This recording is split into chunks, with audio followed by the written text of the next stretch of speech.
Where chicha.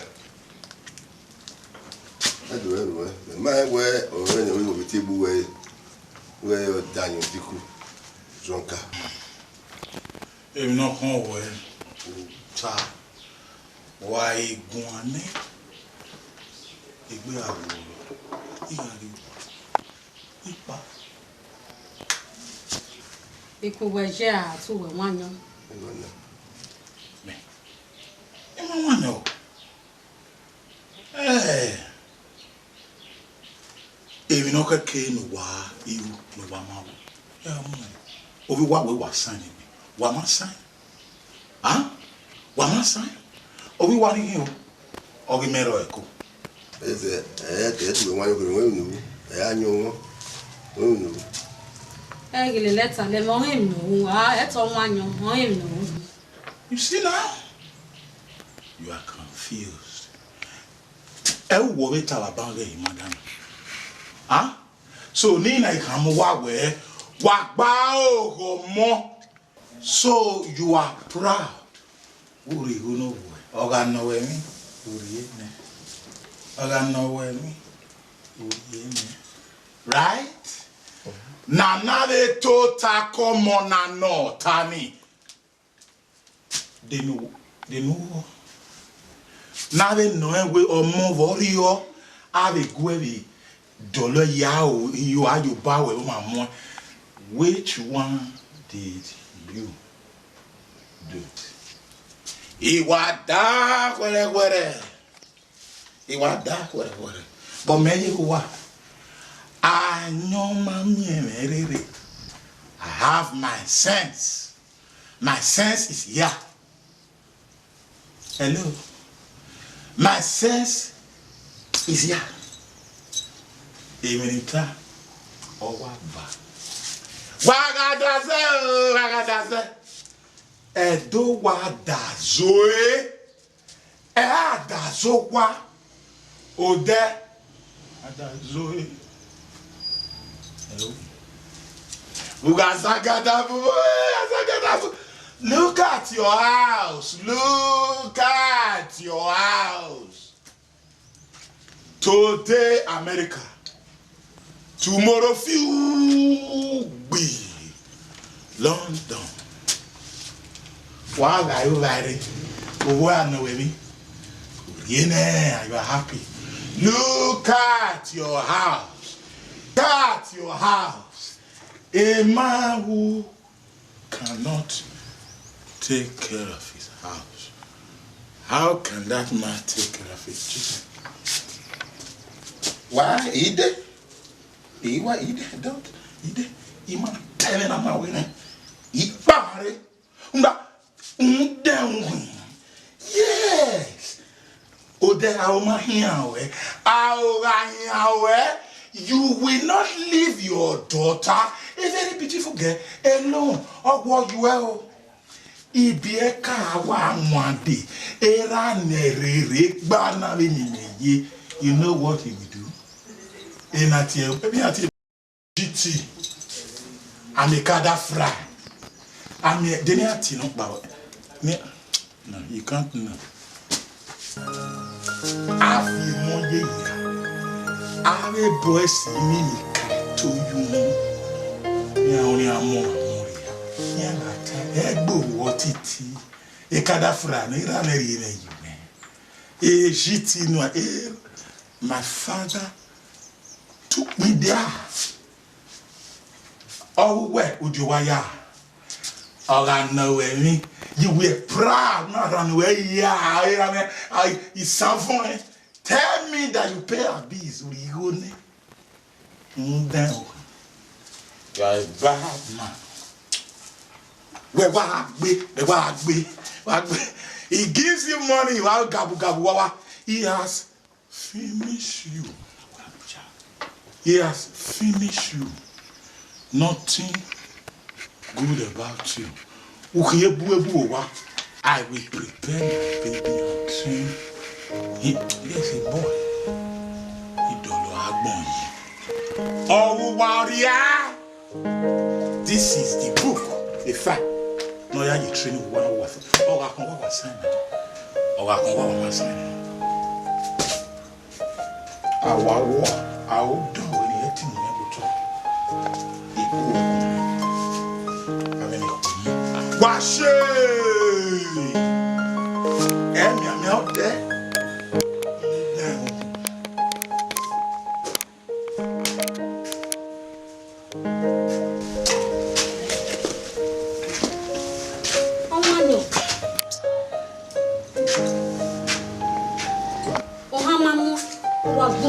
We're being a draw.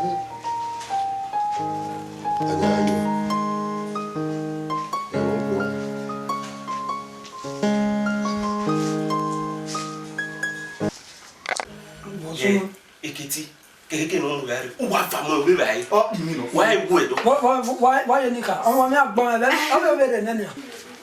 Yeah, la wa.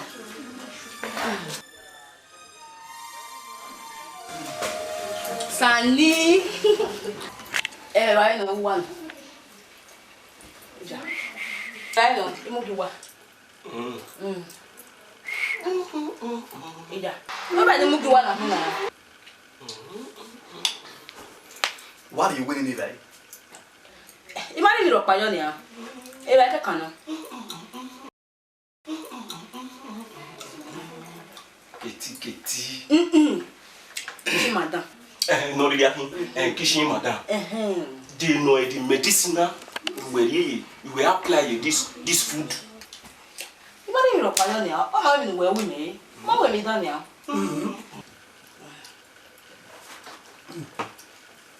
Oh na we ya. Oh na we Kate. Imani mi ro pa yo wa ke fe na fi wa. I go hamu wa. You be the tester of the food. Be a tester of the food.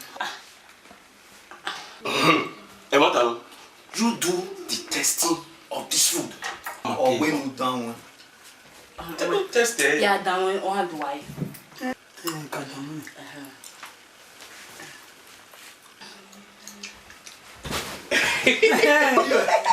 Audio.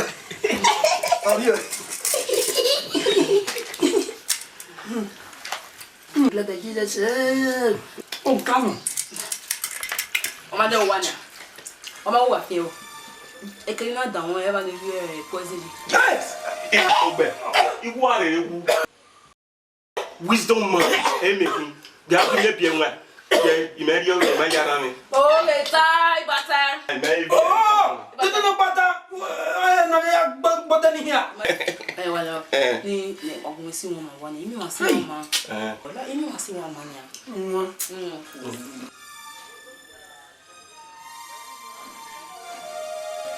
keni keni amagba ni mami egbon keti like you sin wa gbe de ti ati we nu tin pe kire na gibe na fu no to so ma ya we dilution you understand me so ge ma ko Mami almost get money the young bay. Lao ya who's in bay. Lao, Mamma a day of property as a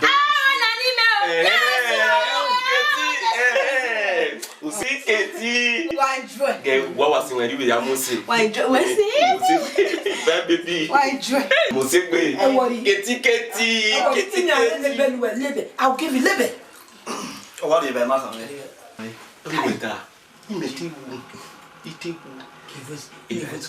If I give you it's not a choppable food. Ha! It will say low now. Let's say we. Why now? Why now? One. Am I your husband? Don't tell me that. Don't tell me here. Even I went out for a few days. But why look at it to be like a lifetime? Why? By now, I expected that we had to take everything, take charge of controlling your house, so that oh no, you are enjoying it. Very well then. 2 weeks. Yeah, who's Oliver? Beautiful man.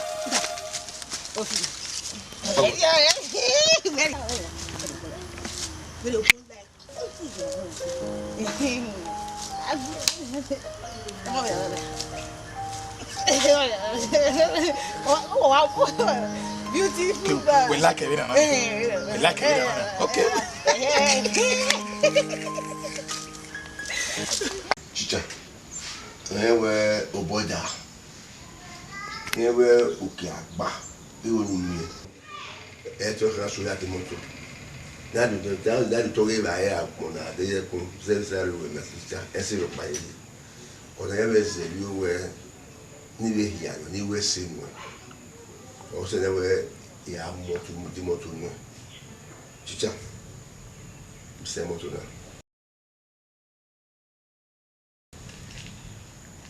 Alwe o gwe lu zewe o se bu bi o ya pupe se bi bi o ma do wa agume igbagu awo sinu wa ni we sinu deserve Understand? In any motor going on. yes On I say motor jeep in the bay wa ka bo Nesi yini.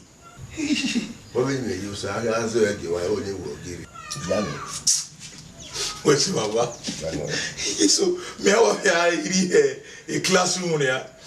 Esi Baba, I will you big chief of war I can't believe this. I someone born dead. okay we he What's see? I can't believe this.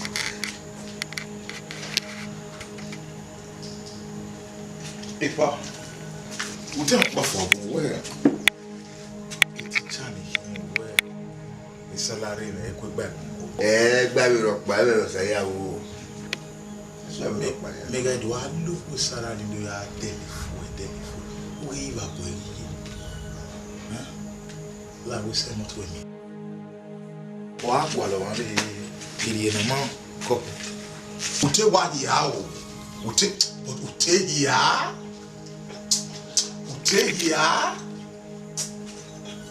un wa se mo ke chicha we mi lo we se no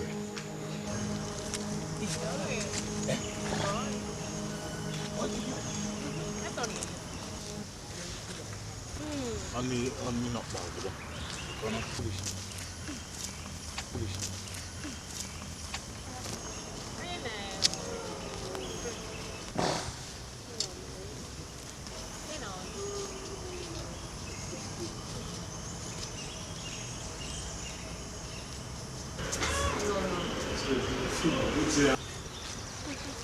Wow. Love, wanted it. Love, wanted it. Love, wanted it.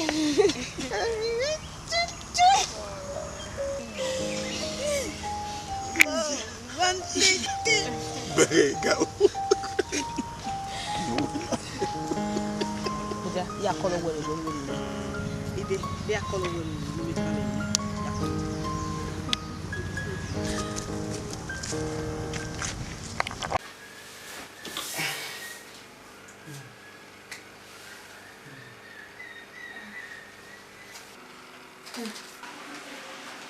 Aqui digo na rede. Não é bem massa saúde,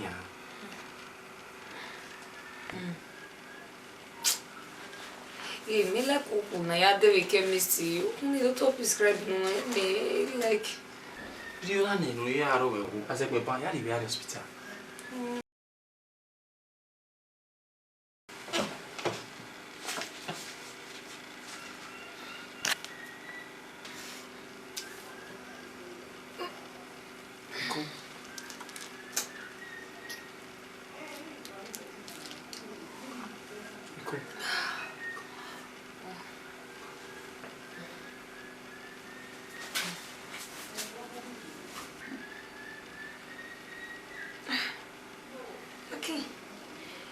Worry me. Imae. So pa imuti your money, e will not pan your ekori.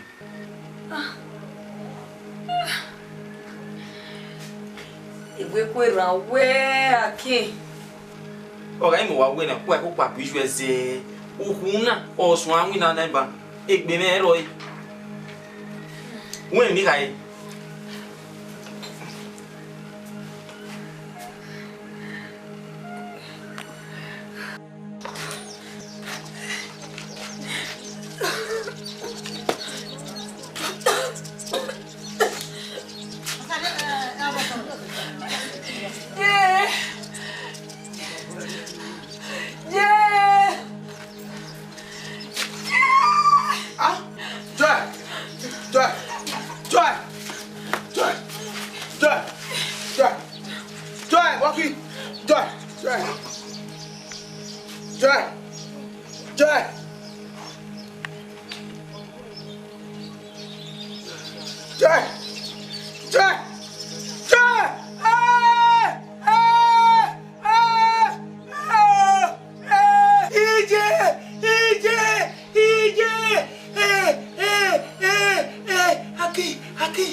So,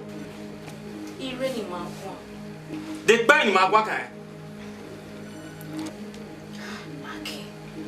Everybody matter. Iyamanue. He got some of him out here. Yak ban in the work on it. Talking. You are very wicked. Yeah. Uhama me go eme. Oh, you got some of it. Oha.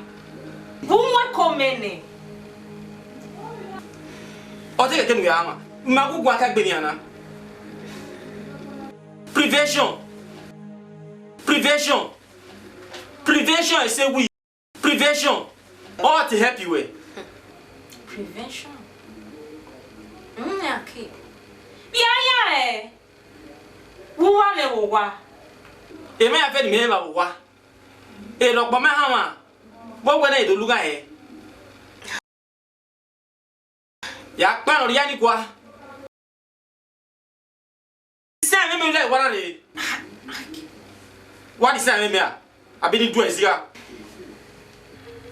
To we me bigo you e ba no do mu. O ye gele. Akin. Emi no na ma. Ona emi go. Ladia? Akim, me say me not one of you now. Me Akim.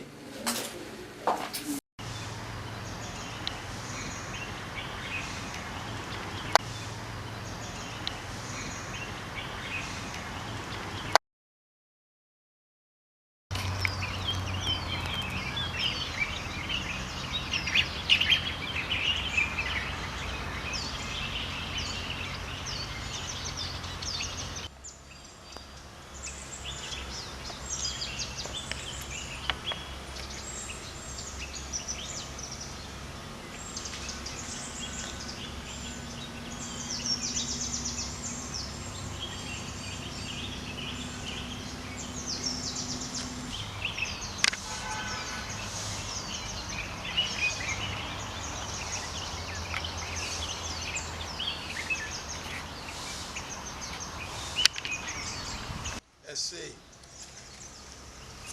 hello. Now what you saying? Hey, police. It's a way to chop me.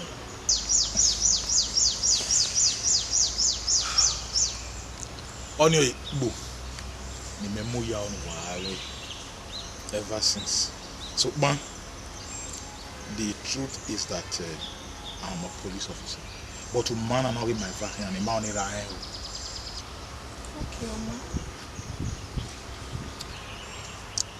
okay, your father called me. You understand? What you mean about me? More you know about when you can't buy what your man is bad. And now you know about when you make a night take by worry. You did not only lie with my name. You also gave him my name. Irayanya. Like you. That's very well. Mama, where you buy worry when I was dear Zuduaga Abana? AKPUKPULA. Akin. Opiano more Where I go back with Oliver. No boo. Is that why you are looking stressed up? Cheer up. I'm more bold than Oliver. Amen. I can always do something about that. I live in a mom. But make it by metal you won't you talk. My mama smoky where the banana in there. Okay. Hey, seriously? Where the banana there? Oh, in here.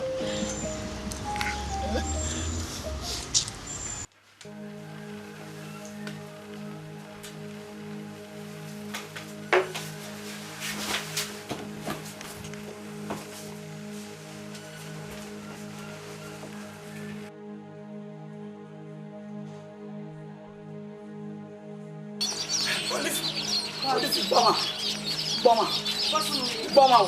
Arrest me. Boma. Oh, you here to arrest you, video. Mommy, I'm not going to. If we Boma, no arrest me. Oh, yes, sorry, ma. Police. Mutia. Boma. We can ban him when they ban him. Oh, yeah. I cannot just arrest you. Know you're banning. Kayak banning. You here to arrest you, video. Mommy, I'm not going. I cannot just arrest you just like that. Oh, here to. Oh, come on, I'm Hey, teacher. Hey, what are you police? Let's not let you do police if you're a teacher. I'm a who? I'm an officer of the law, sir, of the rank of Assistant Superintendent of Police, ASP.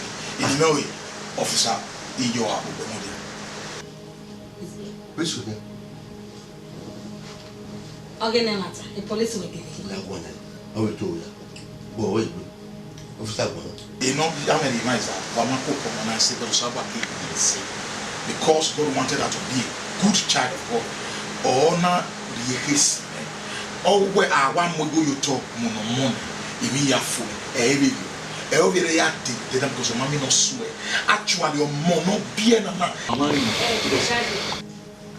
Daddy, Omoni bien, huh?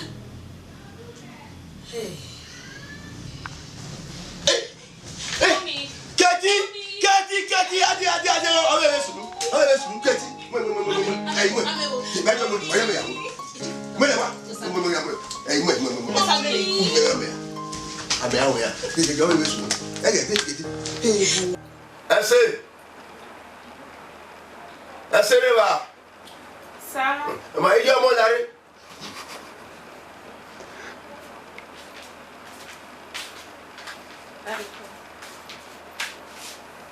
Esse, o Rio é no Guarão. O tema tu ma. Esse. Como por lá bem ganha. O Rio com esse leque. Ninguém da o ia bem. Esse. Sabe na guia esse. Vai que isso não é esse. Vai que isso não tá bom. Não dá tudo nem vai que isso não é esse. O da guia esse. Tá no meu esse. O que eu quero dizer, o que me wege onyo si wa no ma ko no. Oni te bia sey. O te bia sey. Ni me ya ona wa no nya mo na we ge obegu wa no head my US. Only forget to. You get really massive when you choose that say as is matter now. Ese dia kai. Oh, we are no we carry do massive ni wa nya mo. O me gbese minute for there. E we na say. When me yaga. When you wa. And then me go to we tricky me tifo de e was e me wise e ku an we re e ba ya no wa be ku we no ku we are ready we are no we reserve order for us we ruto we ba be ke we se tricky me la ke papa we la ke asese we trika be ge we we are no biomo e ko no ya re oru o be o da o we no mo we be ge be mi afeni. Yes, let me now told you. Oh, you what we have on your money. You whatever should I call it? Kabai will need me again. I want to see it. Yeah, call it again. Daddy, I changing SIM card. Agba. Why? What's wrong with you? SIM card change. When you put on your SIM, does it pure? Esse although we can up pure. No what biscuit in there. Hey, so you na dey, so you out there. Si faut te voir rien out there. Now, I say, we have to do that. No, no, no, where are you? Why? You need me. Daddy, Odia, my Gimotola. Oh, there, my document, oh, moto ni a, o dani a tai. O di moto dani, na moto dani a wa tai ese. Ma wo agbaju. You need me. Ese. O do we bia na. Sikali, agbere. One side. Ese, o do we bia na, o gbere ma, one side. Ba ya wo ese, ba ke so na ese. We are the place to the family. Yeah, do. O ni a tai by force. Ya ye. Ese we are given. Check it, you are. How old you am?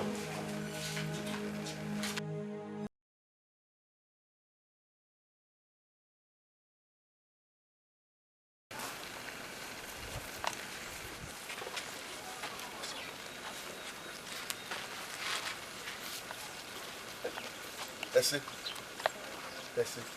You fair what you say. You Ese. Ah, you come we. So we dey we na do so just very rough area. Me pa we gbere na school school ya ko use school here. Ya ko use school. Very rough area. O ye ko mu egbe se. Ah. Mami wa gbo. Daddy lao, eme na nuta no game wori on. Why you be fa kume? Kume. Ke ku amu. Wa pa ku da I say dey fefere ya fe ya gbe ya fi boko. Ani e dey so dey na mo ko nu. On y could do a teacher is coming. Get a polo. Our boy, tell you are Michael. Teacher is coming, could do one.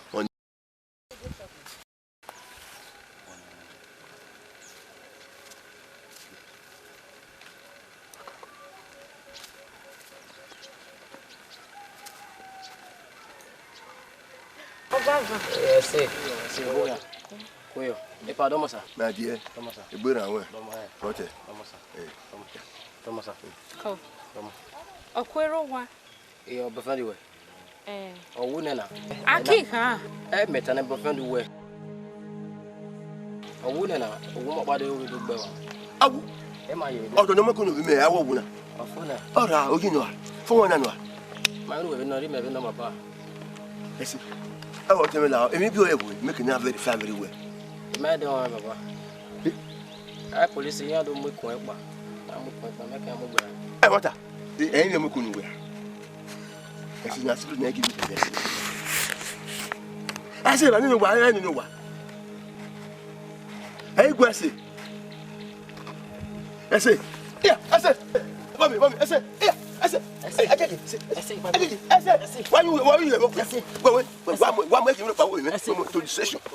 Who are you for? I came here to take my family home. Who are you? Yes, Maria. Yes. Babu de that. Oh, what is it? No basic over where are they? Now, officer, now, you had to go there. Yeah, well, you have to go to the car. Just 2 weeks. I'll be here to come back. I will keep your money, sir. I know you have been very kind, but I have enough AIT. He's only for that would be a day. But you get me. So, I'm going Even our Ponam of you, it must have a way of this. And I would be very happy to become my wife. Hey, everyone, you know what? I'm going to watch one or so. Hey, no, you want to take no, you want to eat.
Madame, on a un moment à faire. On va y aller dans le moment.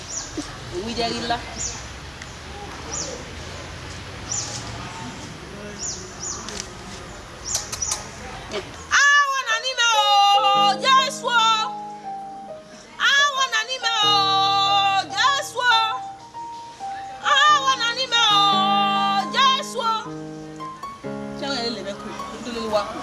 Ah,